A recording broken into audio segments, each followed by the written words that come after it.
యేసుక్రీస్తు move అవ్వాల్సినటువంటి place లో, power ని రిలీజ్ చేయాలన్నటువంటి ప్లేస్ లో, అద్భుతాలు చేయాల్సినటువంటి ప్లేస్ లో ఎక్కడా కూడా ఒక 0% కూడా దేవుడు ఆగలేదు.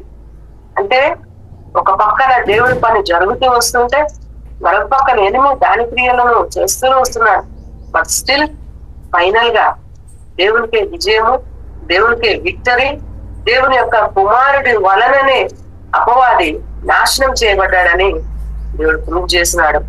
నీ ముందు దేవుడు నీకు ముందుగానే నీకు నీ యొక్క ఓటమిని నీ జీవితం నుంచి బయటపడేసి నీకు కావాల్సిన దాన్ని ఓన్లీ సక్సెస్ నే దేవుడు నీకు ఇచ్చి, ఇదే నీ జీవితం, నీ లైఫే సక్సెస్, నువ్వు వెళ్ళే మార్గమే సక్సెస్ అని దేవుడు క్లియర్ గా నీకు అంత డేర్ తోటి నీకు దేవుని యొక్క ఆ పవర్ఫుల్ స్క్రిప్చర్స్ దేవుడు నీకు ఇచ్చాడు.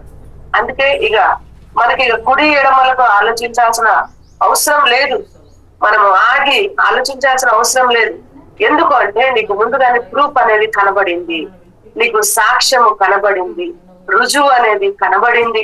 ఆ రుజువు ద్వారా నీ గమ్యాన్ని, నీ యొక్క లైఫ్ ని నువ్వు అనుకున్న దానికంటే స్పెషల్ గా నువ్వు దాన్ని గనక నువ్వు చూస్ చేసుకొని డ్రైవ్ చేసుకోవడం మొదలు పెడితే లబ్ధిలారా ప్రతి ప్లేస్ ని దేవుడు హ్యాండిల్ చేయకుండా ఉండడు. ఆయన ఉన్నదే ప్రతి ప్లేస్ ని ఎవరైతే ప్రయత్నిస్తారో, ఎవరైతే లేచి ముందుకు వెళ్తారో, ఎవరైతే దేన్నైనా కూడా విశ్వాసంతో ఎదుర్కోవడానికి ధైర్యంగా నిలబడతారో దేవుడు పనిచేస్తున్నారు.